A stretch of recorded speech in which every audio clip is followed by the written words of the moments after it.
Wecha Kengmoth, ne media, and a young Dengichianko, Kukatoka Yuka Lwelitine, Aka Wina Deka Beton a colder, Kubinang to Wina Deka Benakokok, Beban Ben be cake pioch. Now Kukul talk about ping near cooler. Kapain in Diak, Penediak, Nerunubiana Buro Kutero Kudich. Kawake Chijal, one a denga Quinakur, Panbor, Kawa Yakoi Winakariar, Bodul Juba.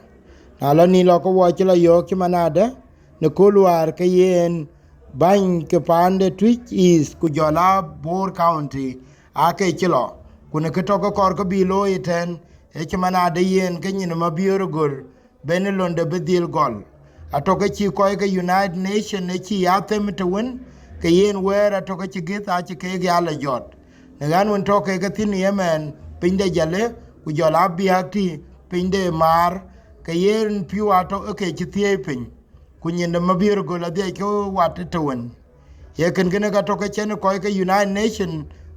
World Food Program a chen ke binanga mar ken ko ke ye kwet ke kero ku ken to ke commissioners ku jola ban ke ye kwet ke kero mane Twic East ku jola Bor County a che ke be ne tok ku bi dil tem nyuma de yen ke be wang ye chen ade ke below yade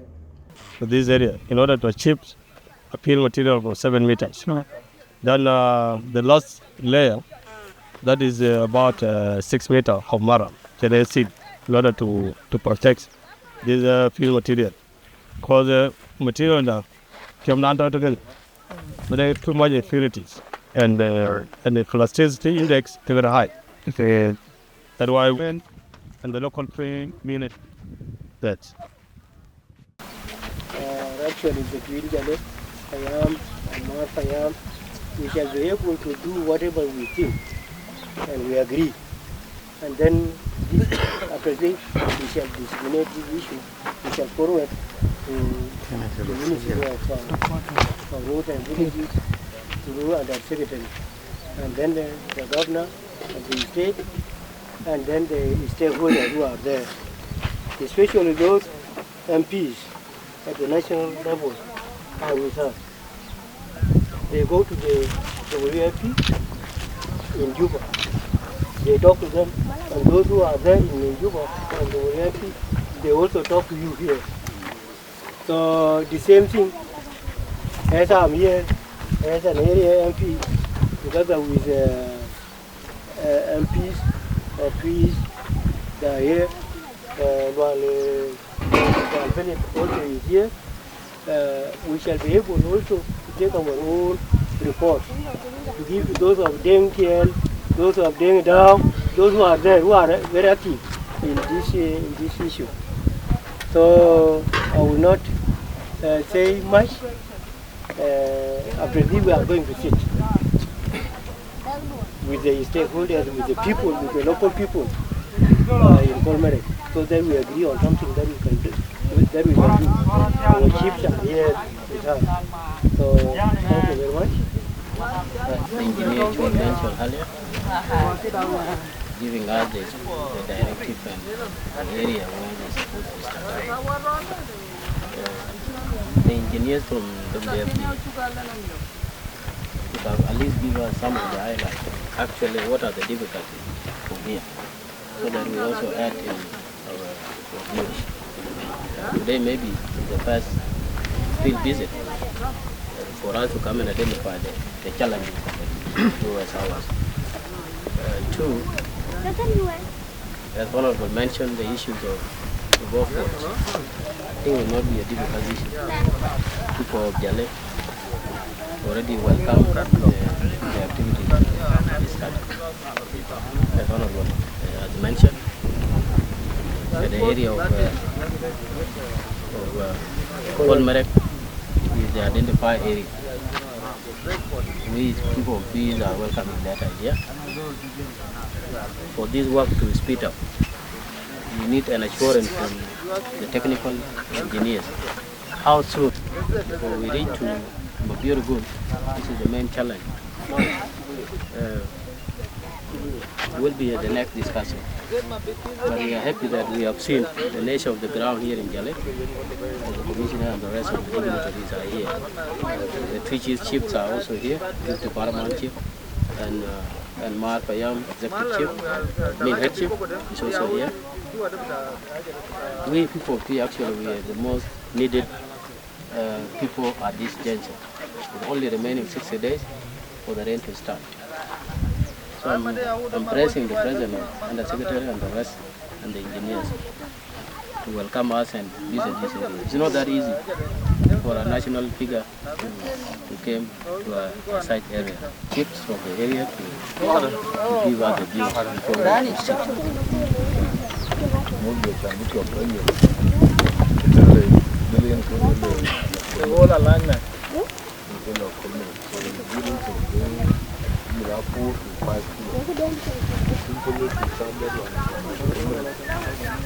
Na jwer chen ke jam tine tene chimana de yen eke beke chen mat ke na kuma ku jola ku dun da de ke lubi kon kuna kito ke chi mate che chimana de ko tero na ke to ke ye wir pim ni bia guna de ke benetim beke chiek pin ku be chwal beke thiong e jeliet ku jal ke gala taw ekene ka ye tingmen chimana de yen ke be Mabior-göl belew ekena chena ku wachi ka ku ka kuma gon ban ke bai man to ke chips chen ke belon dol ku market ke commissioner ku jola ko ke SRC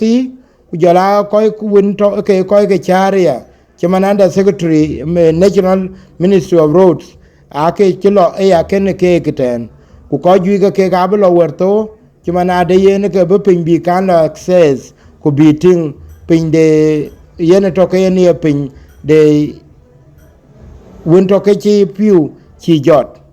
ni ekeni ya ke ka to ke chu belwel chamanade aguna chiri chi bi chala et pin de jale ko wo be lo ndole ya ko benang to na de ke ben wo lo angot ke ken kan lo ke yen video ba o etene e video wene chen ban ku jola ko won to ke bona ku dwa chi ake chi ke nim kuot ku leke no wer yo ko ke ga to ke chi bla ku lum ku bot ku leke wori ku bi cha bi Mabior-göl bi ting ku jal ke ti nan ko won to pinde jaleten e chena de ku le ko jala lu yo wera be pim guy one to ne chal guy mariar but na ya we bidi ke bu gol ti ku te gala dar bu lori ti ku be piat ge the mo ti ele bler la ku te gala ku ayol aran Jale Payam yen we ta ko mo do bai we ko jamat so ko ro nang tui ku jara Bor County we ta ko mo do rin ko gun ko ba jong le yen ke kai ko ne we bai be la dai e ke cholo Mabior-göl kan so ku kor bai ke ben ko go ku ya cha no go on go er yen ko guirin yen ke ya we ko be ta ka ku lor ge ta ben ena cha da chu mun gala ne ti gud bala gor pan ya yan cha da chu piu ai pigri na piu o ja bu le ge da we kana wir na le ben ge da le bi mo ko na le bi ko ba so wa ya cha wa chu cha da en ga cha ngati ne da chu cha da ni ku ki bata chu bi yo ko wa community e bi piat en ga bata ti tsanga kana ti tindi ga ti tsang ye pegi no iri ti yalle be pe ga na yi okay lekin jalti na gudu loti alle benang to pegrin yen ga chang jalti bandi alle liat so ki gitar yo gina bi ka abu ko per liat lekin ay ran ran ki liat ki per so kana wi alle be piat wa ga to won ban chola yi so chu se ma ke ga ga ne ku ko wa da ya da yu se ma lo yu se ma che so ka ya wi ibata ekle be piat okay lekin ko ya kuma ichara en india ku che yen ko ju ka lebet ye ko ga di ga tinga le bele ege chirar ku zumi ga wi le jene ga di okay ye nin ga de le be loy ni ya wi ga le be ye lo chan ka de che ni so ya wi ki chinin ga tsarwan ku di ta na wi lekin du be ayen ane chol ma dinga ko san ga mu garar si Jonglei State ku kene egri yok bai ku ga yo ko ya kuma jonglei tem be ken be tiyo ka ba du pande bu ka bi du ba ki ye wo be ne bu ti ngwa ni tene ki chu pi ngwa na nin ge ter ngwan ko di ko jola lopin ko ga lebi jene ga di jala bi loy kene ga bu jore ga bu jala lel wan ko kwon ko le be ken bi loy ko bi mar ken we ko be ken bi loy ga chin awan tar ya ke ba ri ho ga awan tar ala awan tar ga chira lo so kena chu pi we chu ga le cha re ne ko kena to ne le pio ga bi le dam ki we RRT we ga community yen kena korarir e gdien ba jalo mare de ko so korarir ko ba le tuten ka ko ba le kina korarir dor Ethiopia ran be azat ana ko ai ayen Ora da ko wa be kirti le ne ka le dor ko ra rare ko ri shi ma da ai ran chi durong no ka chi le ke ya le ke we ru ti we chi nye ja lo ne ke ne ale ko wo chen ko ke mam won ko ka nye ke bai mam ben ai lo yu tin ga du ko ni ra lu ka chin marama chin di le wen tin na wo hon ku ka yen wo ko bu pyu we le tin ago ai ke je ye ke chi won to ri ti ke ran u ben tin bu cha na pyu ka jar ko ye che ga di che be che ri wo ni le wo yituk wan ke tin bi ke jal jor kwa ye ke jor ka ko ala jor dia ke na chi be ra ye ni ngadi e ben abo please abo retok abo la duk ke retok ko ke ye ba ni wo ma tor ran kum zumia ran ka gari kun ma bu ko bi ke ni lo ke de ka li buzila ni kwa ye ko ye li ke ni ben ke de lo ke ka ji to ke na bu jala ta ma re durok no Waje to. do we ko Very in good jala position. na ni choi do da jang do an ke hit ye ko ngor ko an deputy farmland ke an ga to ma nyanga ja ke o kwa ku ye ra ga de ko ku la lo ko ma na nin ge tur ngwa lo ke de ngai twen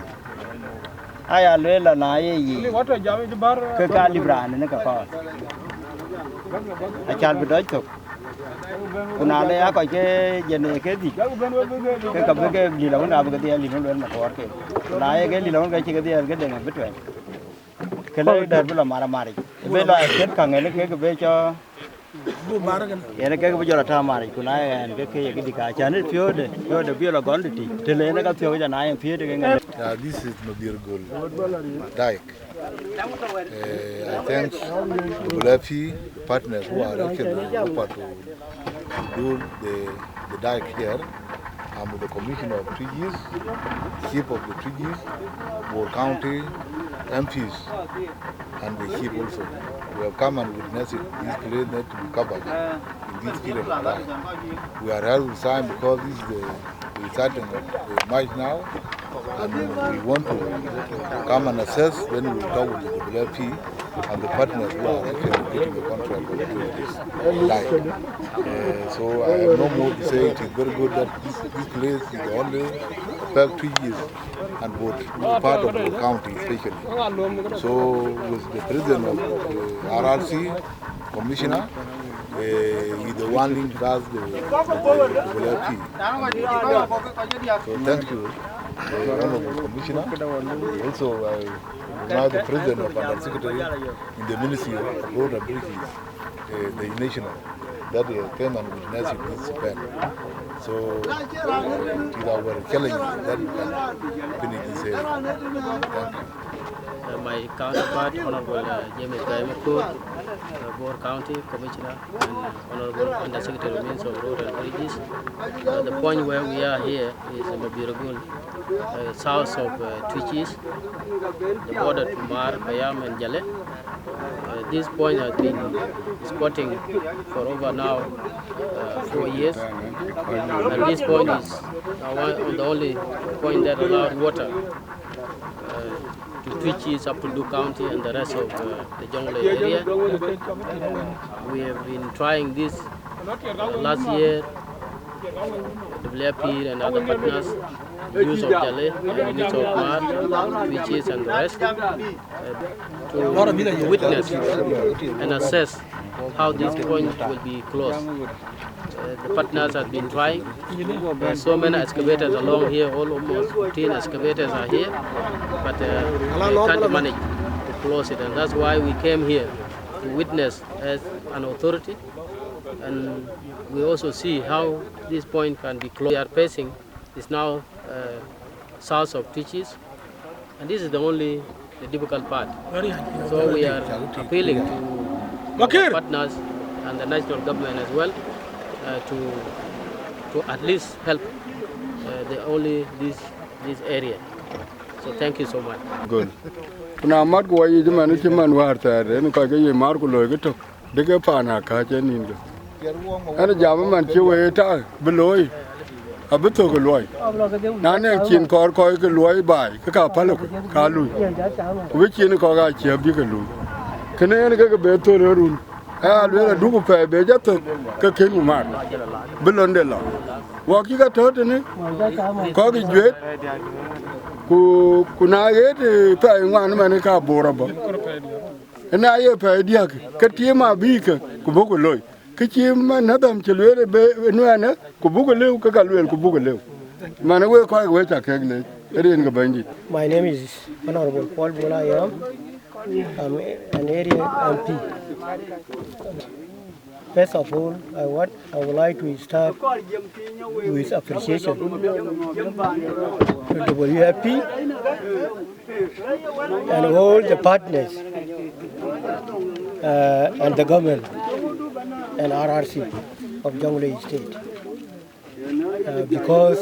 this organization, especially WFP, have made a lot of efforts to ensure that this thing is closed. But because of the size, it is a big site and the water level is very high. So this is why their machineries are unable to close the dike. This Mabior-göl has become a chronic issue. And this is the reason why the youth undertake this issue. So it is going to be done by manually by the youth with little support from the machines. So thank you. Peter Chol from Twic East, MP. First of all, I want to thank the international organizations led by my brother Medinga Quest, and also the government. I appreciate also the two commissioners, Commissioner of Bor County and Commissioner of Twic East. This work it need cooperation and need effort also to both sides, the counties, the two counties. Also, I pass my word to the youth of two counties. If the responsibility have already given to them, I just request to them to cooperate and do this one as a work like it is your work, it is your work, it is your area. So it's just a matter of unity. That's why you see some of the international organizations come. But we supposed to do our work as our two counties. I'm Sultan Jale Payam, and I executive chief. Yena leja kuma Jonglei State, jala kuma Sudan. Wale banya RRC ku jala kamikina kokero, jala bangi to yes. Kichuku mark away two county. Why jam Mabior-göl? Yena bu loy, when you use the bay, jala use the Bor County. You can come up cool. Who nang door can get panda temco. Now, Pierre Yena Ninga Penadiaket. But you walk quite your courier. Abuka Kwan they use the two sides. Can Wale Jakuma, Wale UN, Verity could be the lang Kunke supporting, and Team BK with Chokoron. Kayetano adaka lebeni yo golpin kule ubela togede. Kene atoka chene video atoka chera binyuot. Ne pa in India ko wache bijal one commissioner ku jola koi wina de eke chat kan yen commissioners ke bay ka kero go ya Twic East County ku jola Bor County gai makur ku jola jwanya rongo jwaj ni to eto ke tene ci manade e ke biro la mar bange jale ku ko kor ko bi la nyote ten e na ngi pin la a pin golala ke ye chena de ke liet ka tiop bi you know e kene to ke ci ko well food program e ci ti ku yen ke to ke yig dil kor ci na de braloy ken e gol ci manade ke dunga kwak yen ka bene nang to bene tiop bi dil we kan bila we ne wuti kolmarek man yen te to yetok anan to wene to ke chen piu chen ke du chien ku yen to ke manade yen ke nyuope be dila lum ku bene tiop be ya we ku tiop me yen ka be jal chier ne ke ka won to ke e chwali ku na lo ko le ke ya ka pim wer na le ke be ya belum ne liet ka tiop etene angot ko wakin lo ni etiti ke yen banya to ke ba ka ping ana ran jol lira nyon de anyon no mo juet ana Sultan Jale Payam ana executive ke ga irin ke ga an Sultan kia kwang men abodit fagol Payam Jale bumba kolmarek to duksar te tan tine arga mutuli yen bumba kolmarek okay yong below ya ko net ke beloy mane penga kor bu nyot to ben ngote to ben arabia be ke tio ba jor le tiek le loy okay be tio bo wale duksar kenen ge ben mane wana banyi mading okay yen pia re da chan bu pen bu gam ke loy ke da kayun yar be chare bela jale bu walnum transit go yala jale an yar ko chan bu wal tiek go yala tui kenen Sultan kia kwang men no bumba kolmare ke acha gam ay ya be do to ya ke ke sip da ben wara ne ben warwe yes ne ti ke ya so do be ya ke mango yes ko ke to te tu we yo chen do le wo la ri ya ne ke wo be ga ke te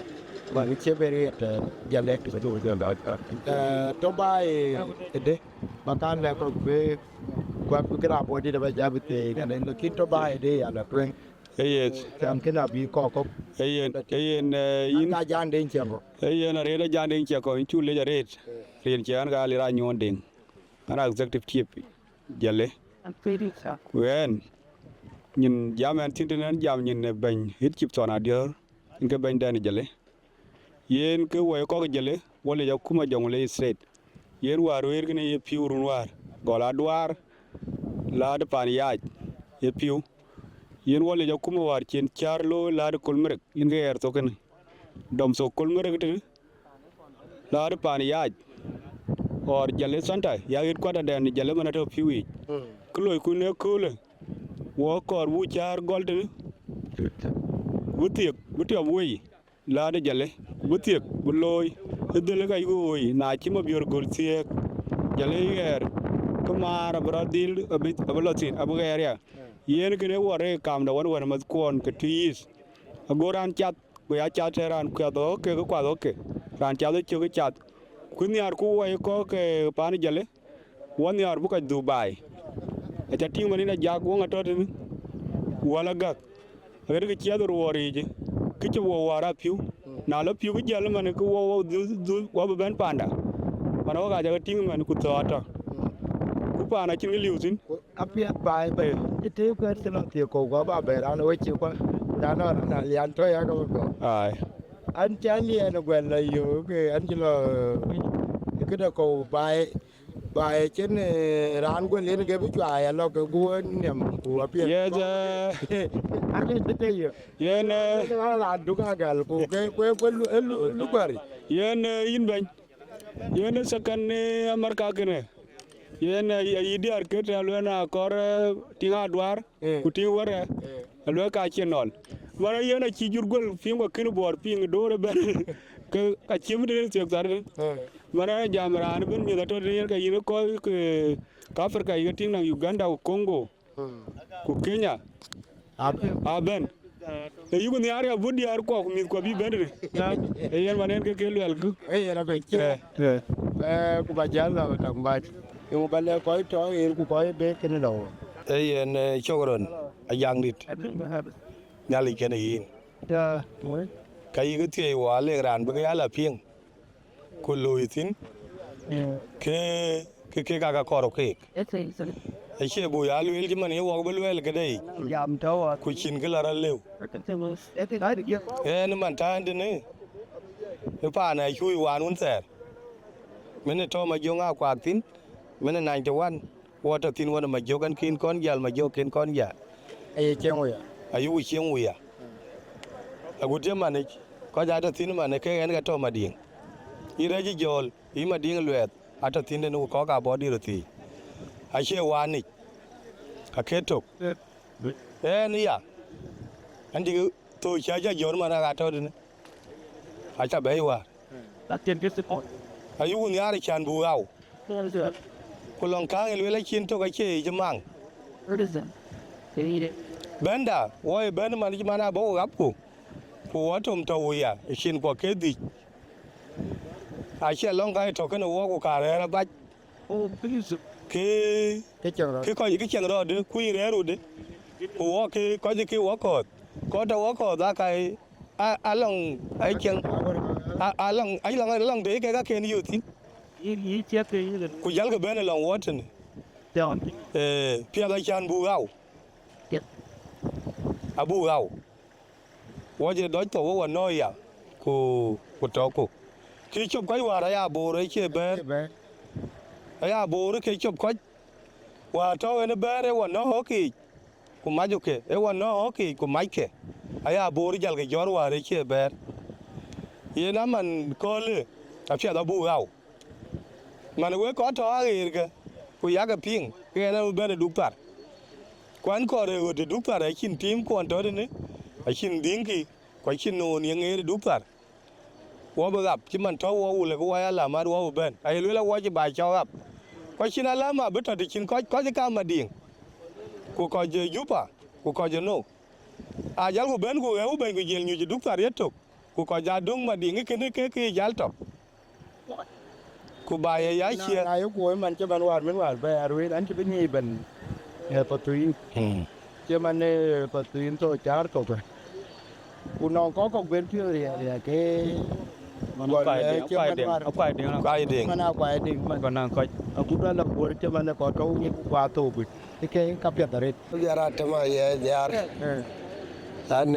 juet ne Jale Payam okay boma dia Jale boma ye ne le chăm bị chan mi đi à coi cái lời ra để chỉ đến cái buổi chơi gần anh Jack giá nhìn để chạy giang lò ai thì đây mới phải đợi này anh cái việc đấy cái nhẹ quá bài thế nữa ai phiêu còn ai chỉ có cái Jonglei chỉ cái chuyện mà cái này nó giảm à còn vì cái phiêu cơ vì cái xe vì cái thi có lấy cho cô mà cô cái bài bravo ai chơi bé này cho vô cả phiêu cả cái nhẹ quá này bé cái vì bài vẫn nghe được trên bài ảo thế này cái cho được phi mà này là bên Uganda của Kenya của Congo ai là bên ấy phi của cái trên được view ở bên nhị tin thì qua đi à cả đều của na chỉ có phiêu có qua lối thì qua của rể của phi qua phết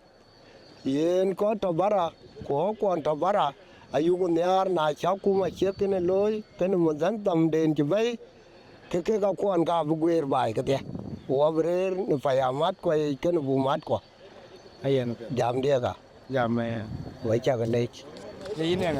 e kon okay đó kol mara buma okay mare ben ya po net bango an mo en kol cái chirin này có vẻ chirin cái quẹt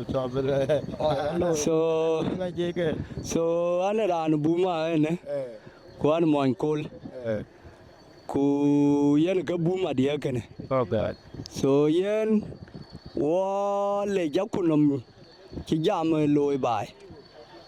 yina jang de panden ai piu ka nyai ko cherio ena che loni charban ke man ka wai munazamat ko kuma den walaya ayuka welcome bi loy guten center den chol jale chan jale yen ke ra sada kuna ju ko latin ku le gol loy ti chman war kiwa la chat ku le gol bela lo pani ya ku le jala bela lo mar kamanau kala ka den war ka bidia ke to ku bai abidia ke bobi ko ji jal jelo kimi chman ko to goliar ku Uganda ku ko to Mangala ka ben pira ko la dal so yugul wel jike lon cha loy pa welcome bu wala nyol pin ku ba gol loy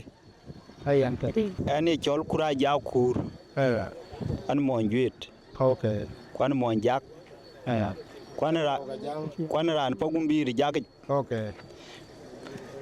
ani ya an ran boma jale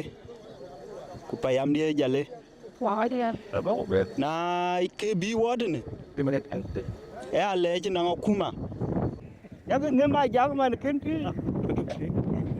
ya wo ga chikri ku ko re kal ke ya bore ga ye loy man ga lo ke dier war yang ne ngadi o yiro da ji ja ta ani jamal ya you know ya ko do ani jamal ka ja ani jamal ko we bor o wer ga do ngadi cho jel do ko tan ja jel ne ri ko ye ga mi nang ke lo na lo mon chuli cái gì nó nhiều chắc ở đây cha che cái điang cái lo nó ya cái pye mi con cái cái giang của cái qua nó cái wel để cho coi dal mình cháu em cái ya jag lôi ai nó cái wel cho coi dal là ran của anh hoài ra mà đi jong đại chiến ran ping chưa đến nó bị cái mà ping lôi thì go ra luôn để thằng mới chịu quả xin on nhà đủ cái trụ cái tòng yêu người chứ mà có cái trong bên dưới yene yaga bai pio je kater en ga wedi la badiet ko en ga wedi ni chedung ele goi tele je ye ra fer ko we cha kare ban ya lwelin ke te mi jamde ba ban go ya lo ku ka to Madina ka ro mar Madina e yar yang fin kare ban ya inga ina ban mar Madina kuna chi yar yang fin ke pan chiri ak mane ban ke convent yen ke chan ban to wora ti man ye zama wane ko na ra no to kurti wana wali te wa 90 te wa 90 ran to kurti no kon bang mu aguru mana kule mula ko ran ka kon mulangi kina ja mane lang dang di man ale mula ko man kon mulang di ko to wora ti mane pa ndi ne long chalam to ti ki singa tier are ga ko mi ko man ni cha ta madi kuin chang bai anta bai ta ku di hara to ci doy ke dia ka to kana do je mer ko ka marcha wa dia wan mu ma dia da ata bai ta na tar so ina jak ku ko to er ki chol gam de bai e ku na ga bai tuk e ki ne lwel cha kwa ka chi na che man amana mu purwan mu dia pura bel cha to bel che ka kon ke ni ko la ne ke tu war chi ga bu cheng an che la ne seng so ya lwel la na ba ke ti gam ba mar because kelan tukule wan yi won ya lagwet ai cha tingen ke to tuen ko yi jo ngata tuen yo ngole bal ke ni man ke ni ran to ba me na liande to ba ki man te to ba war ye te no chi borere ku ye te no cha ting wer ya ku ye ne ga gut kin le le ku ja la yen yin no ut ka man chi nong te cheng rot ke daga chenge a chin na arbi ga cheng a chin pur a che più beto a tem di wara do tem wara yo ko ben fote ti kana de ka chenga ke me a bor wara 2020 che no be chenga ria ka ara le bo pur mana pur aman bi pe no wan ben le bela ko ko la ngai bar agur pe dia agur kala ne ran chole dun ma kere lang ma churong di de ten ria piu ten yen ga cho ko men chel ma nyala to anya ke pur ten ma churong den ku jel piu ga yo so ka pur mane aci anu ba pura to man akini mali no garanga ba man pur ga ile ru wan ga mit ku ba bu pur na lo wan ti ga nyen ko go ke pu diar ka ku ba ga ba pur to ke alu ka kuriya le ran jora te pe yen ke re pe a chi real de jora ka ga ge e kritor na chin ding bo daira ke van ko le nyu dong ran ko le ko mar ke ga ti nga ke ga ya ka ran tin chin to nya lwel ke gan akai ko pia da kai lwel mana wo mi ka lien to ku tom ku a ke wo wo ga ja ku jur ran ge ka ko nyu ka ko wa ya lwel le ke da lwel ke ko ge da ba ku ge to ga yin wa jur ba jur wa da bu loy chin ko an ti pur run ke ro cha ga ni ya de ti pur run ke ro an ke ran tung ti pur run ke ro an ban ya de kai lwel an ti koi wan chứ quay hoàn là việc này lúc nào dọn đi là cái niềm là mà có con này chứ đáng tí đây là gì cái là bên mà thì dễ lên tin cái này đua cho nó qua cái quay nữa cố cái này anh chưa qua với phim của con giá là tiếng buộc cái là gì ở trọ mấy cái của trọ nó của cái bàn đầu ăn cái gì đó nó quét thì cái nó làm cái nhốt con nó quét thì cái dia của nó lo cái thì nó a chak to ke la no ke choran ku cha ku ke ne ka an bale chir pan yes ting man che we ka to tin man pan ka wa ja chan ba ti law la te ba ke ba man ba ti law la ba jali ka te ka to min no ndol man ba le te na ba pure run chirwa te na ba pure run man liwa body te abo puna mi abo body ke in bây giờ cha body di go bi yo ko la wo la te ko re ki ran haliu anurus amani wo lo wo chu ka ba ni nom cha wo ye cha ka tieng no a ye lo ya lo ba na la ko jali yen pe ko jalo la won ne cha lo ke yin ya lo ba ra ben ti ji tu ko le ji lo no apa na rock aye ku manen ne yan la der wami e be ka ayo mi adoro ni ke doro ni ke le ke doro ni ke because baran tio man che mane ke ne lel baran tio Australia man to ko mo nya del ka to ko mo nya liat ka tio ku ko e bor ba nga lo ku bi nga ke tin de cha ra na che lo te ke cha ko la li ke tin ku de tam chan bra ngoi de ke lel ke cha na be tin ku ba te ma ni nga ga chỉ là ngồi ni tung cho pan luôn ai ni ra ka ku pia da re bu ai đấy anh cho cái fan cái người chiều cu lên mấy này thì anh có dòng rồi có kiến giờ vậy nghe lời câu mấy này thì anh gọi là con mít cái con cục lúc bên anh ấy đi chứ nữa cái con cục thì là về chưa có là xin mấy này thì anh nghe này thì anh chụp bài của lúc quay đâu cái con cục lúc quay đâu lúc tụ về cho cái gì luôn cái con cục bài nó này cái barrier của nó bên barrier của nó bên nó cái một cái là nạp trục là cái niềm cái của già là bên nó có là cái nó option bس cái con cục cái này mình đi đi đó anh đi phải wear anh cho nên mà nè dạ cái con cục u pa wer ka bana ja ka bagi acha ka bagi anh trời này ke do wan ku tot ngale to ko uten a che ra ja ngale ko we ko ke ne la tinga la ada dan de chango we to kol mare ku man o ke bo tam program che to ko ka kumatin so we escorted commissioners ku ja IMPs a to ni ke ada ku ja chief nemen a commissioner Bor County Jala commissioner 2 years Jala MPs ken so kapi jal fir yong di ketene ge te cha ting te yong di ka yong bi yi ko bol bi ko ken ko to ju ba ko to an ko yong ko ka bi pe ba ko le commissioner ga ma ko commissioner yin ke ran ba te ne ko ran to che mo ko da te ka commissioner cha ke MP a ping a ke tin den we la yong di ke kol mare ya in chale yang len chen ko an le commissioner trees Lauchi county chief gala ko jiben ya wo chiben war ya sebet wo chila mabir so chulang nen wan ko ke bulapi kula cha ino dil ben loisin ai chila lo ringa cha go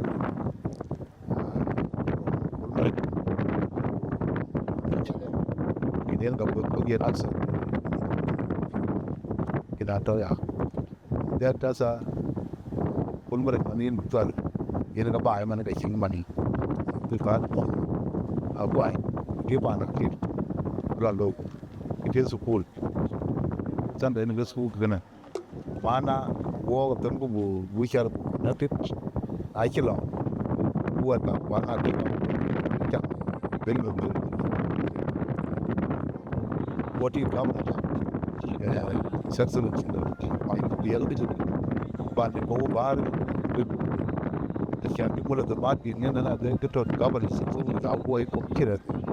e wo ko bu yen ko mana the sharp top the security bito e now so government now go because I didn't loin if you access the road you loin now có giảm nhưng á cái bên lối có cái double fi có well food program hiện của năng kia có bài lối là cha này bây giờ lối bây giờ còn làm bài đó lối cho nó có sao vậy quên năng subcontractors cái đó ai chứ ni cái mà nó chỉ có một cái là mà đã thiếu cũng qua là Maar nói trên đó lên nó biết mà bố thì nó tin tưởng ai vậy cái đó theo cái gì cái lời cái như bị trong chan đây là cái team work team gì đây cái này cho discuss với nhiều nói chu tem đi luôn là kêu phase one mà này là bây giờ đã chỉ là chale cái giờ là 2 kilo để nhanh but là 20 kilo để nhanh ku phase 2 bị cái gọi là adwar kina bi level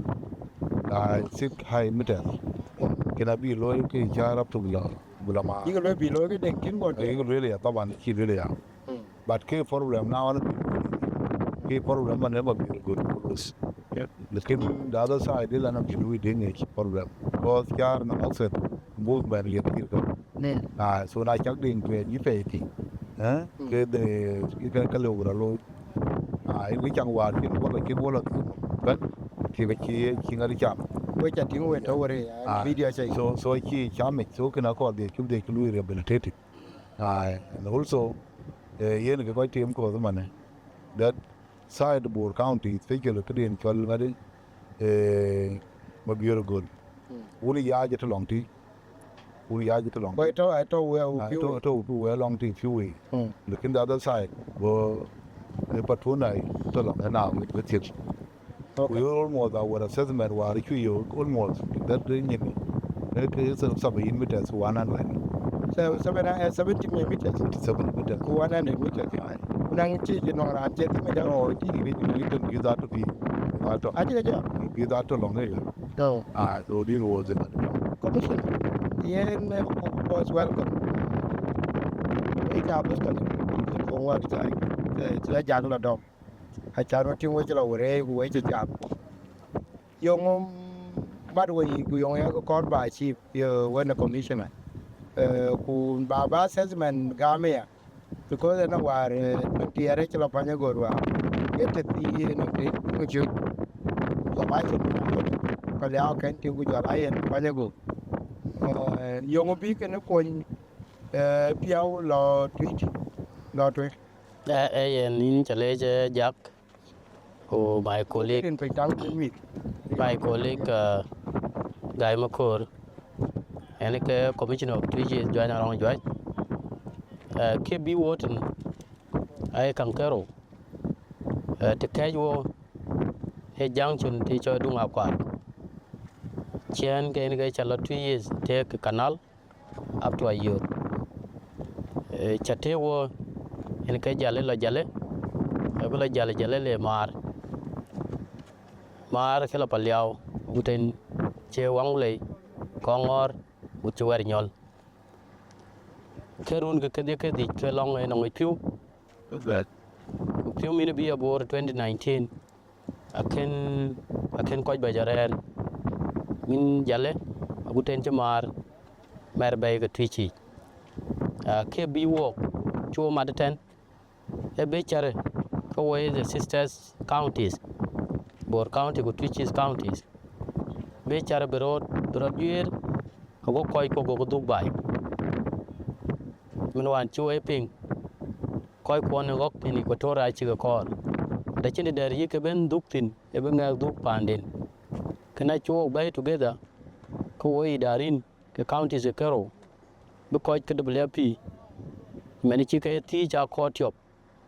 launching lôi của nia cole at bên tiyo waiting bị jor bị lẽ là guten chơi jale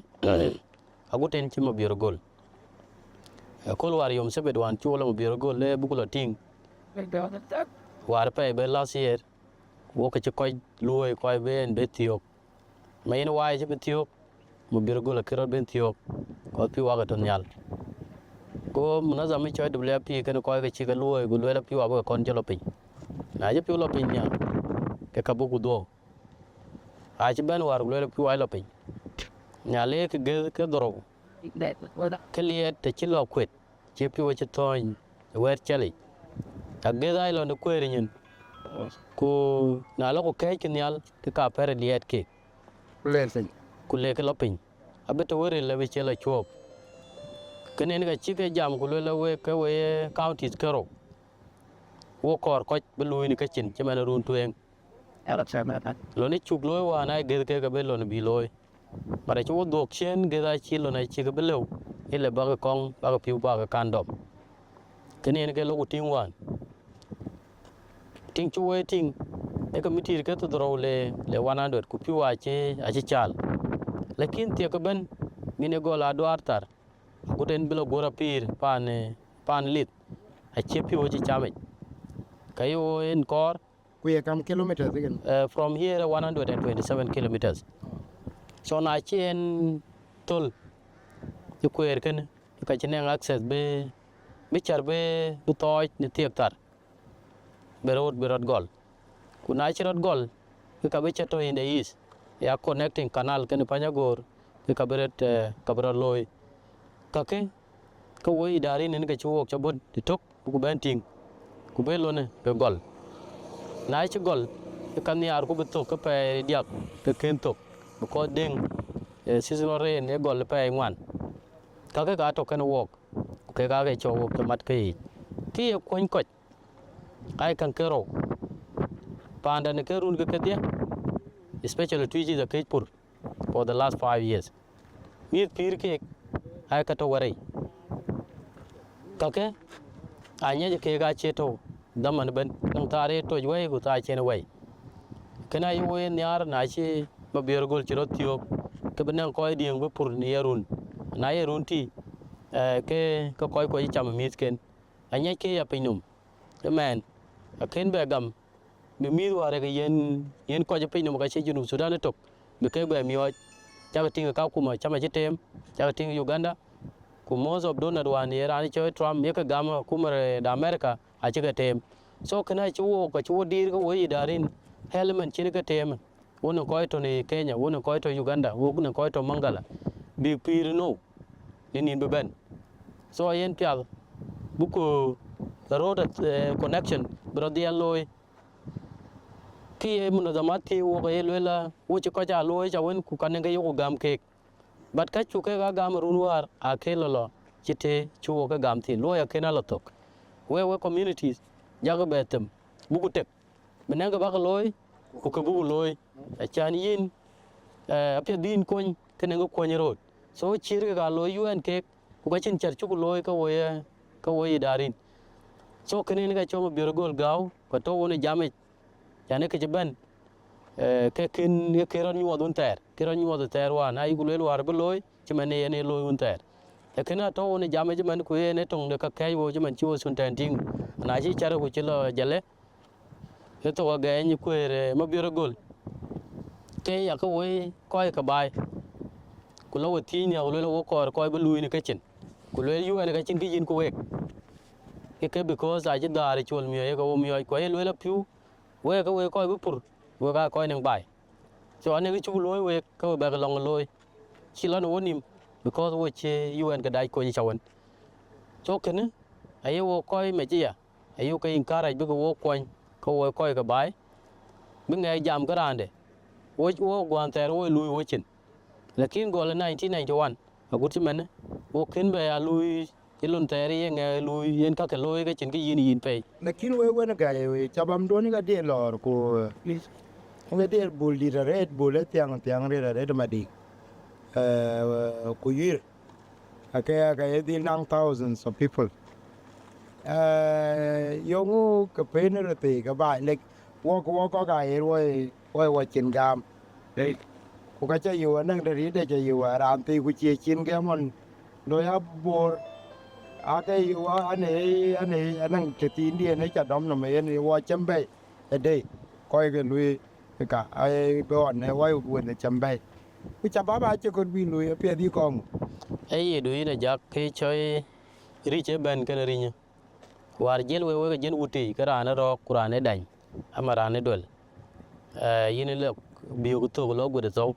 Ka ko wan chi bai riak generation dit. Chi lo dit bi chi dit bai. Ko ka dit ko bai. Cái nhị ku yung ye loi ro de jan bene ko ku yin jak. Para kiro be loi men. To men chi yuan chen kok chen cái tem. Cha cái ting wan. Cha bam wan ko le twi je cái nin ka. A ko wan re ro chi ran ga to school. Ku chen cái loi. Na war chi ting nong re cho pang no. Ka chi bil to. Chin nang de tin che nyi men ko yo we men a pang no. A chiu ko yo ko ro. Có yêu nhỉ run bên cái lùi bây giờ go là bây giờ lùi civic education này cái liu mà này cái yên lùi thì lùi chẳng mình đang cái chập go pi we coi vào chỗ là bây giờ we chú có cô nhà đấy thì chả biết coi con có mini Maar mà đấy cái nghe rồi lùi commissioners ai là bên lekin we là parliamentarian we yelwe la cái dia na nó ran bedeu cái parliamentarian because ini kan ko ran bedeu ro che parliamentarian apia bedeu don nom la pegno ku ka jegi andi ben waru ye ku ber benman e deu don nom pegno ke chi deu don che ni pin ku kai ye ga da ye we deu ku cho pe je ko irada cho ai en jang den chang ko win chale Korin gu le ba am ko fi ale alla ra pa ni jam ni ar chan ba ben e ga kwan lo ga panda ni ga ka chat thi to en ni chola le ani chola le ma la ra pa minute ke ga rin cha ta ba ana ka banyi ida Bor County caucus parliamentarian assembly different parties can get their kulu Chagamani ayo ay sawa kay OPP West PLM and ga bindin swal chat ti che swal chat ke wai ko ke belong na Maar wa ta pinga wa che jama ko lo wai jam ke la gok ke bay ke la gok ke la gok ke na ile ran lui yini balak kirmane che ku jam gana kaya nyi sultana ke jam ganen werde wala go ko war yi SCA man mugbai ke Payam administrator or commissioner kulwel were ke wala go ken ko ni gadala kuma ya kuma luit na chin ke ben del chirken ken ben lan wo ga dol ka ki ga loy ka ke ken ayu lom ke akolo o ku ya ka lo be do ku yi ni londu yo yin be ben londu yi ke MP so che support be nang ke ting te e ko bo la yo ene ga boku bi pen ene ke because is in kwa nyete ne ene ke tandu ba di ene ke tan ne ya ben ene ga be wan ko ting kulor ku nyoy when your supporters they caucus iten we are moving the bill the disaster management ene ga lwel bana ko okay du ni lwel ene ga delien ben an jele ba ga da golanum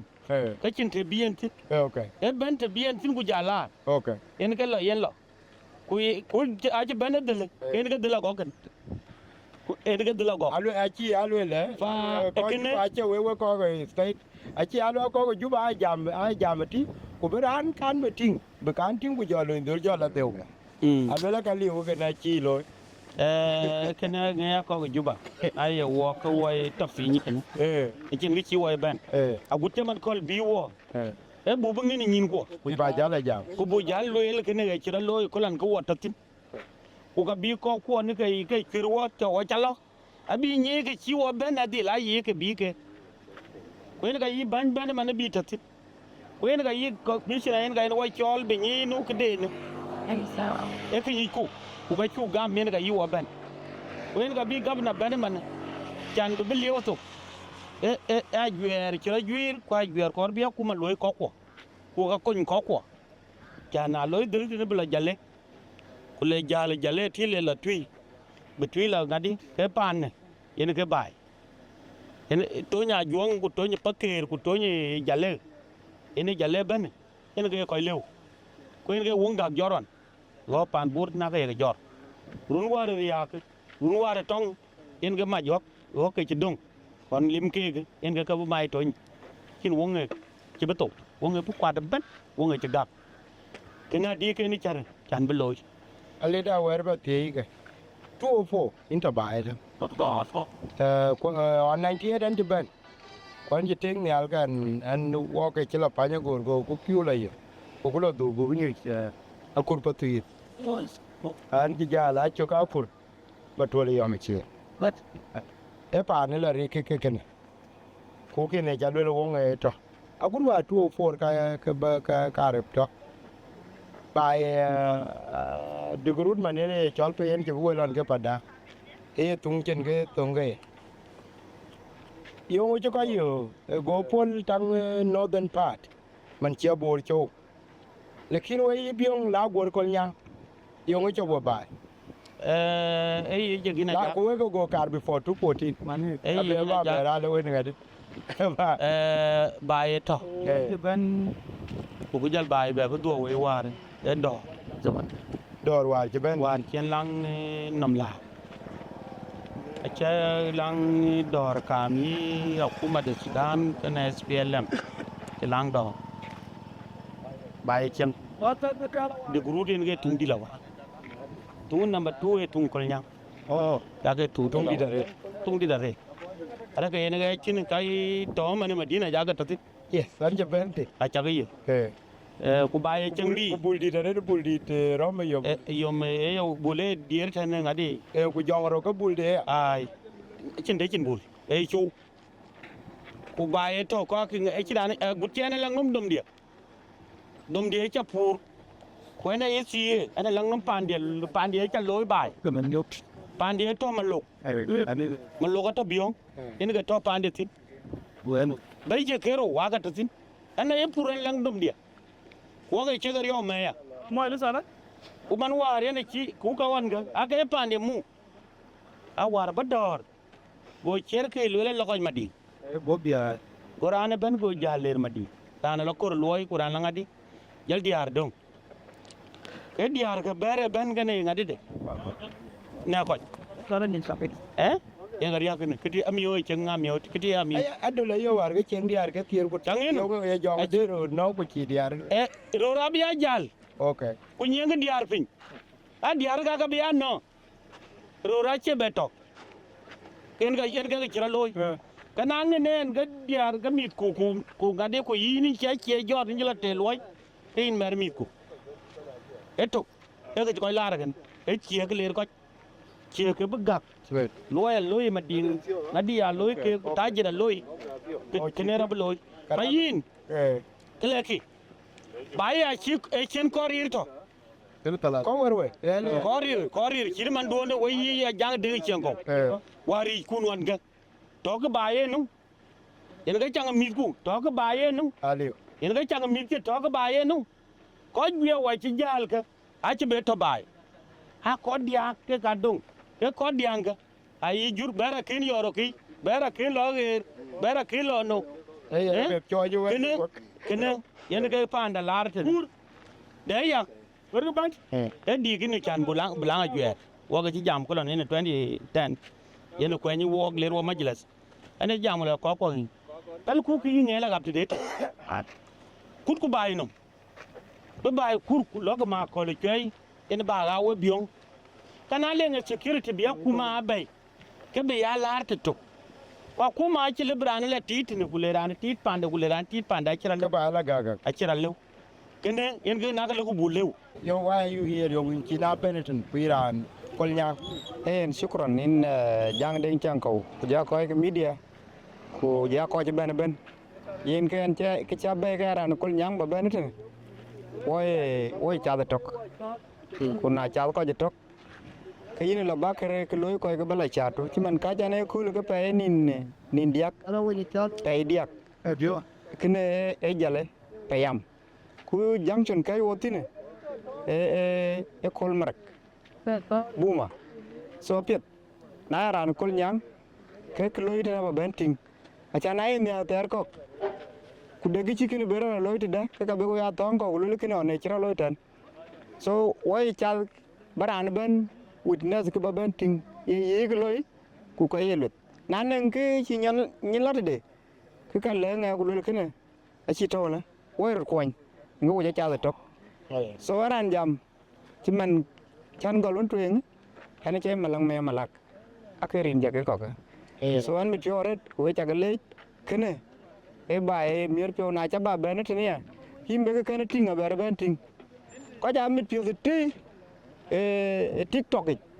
ku ja Facebook ku ko ja lar purana toy rot ret mi alditi e ko ki lakin na ja ben tin ni pyo ben diaw na da ka chin ke nyali ko ke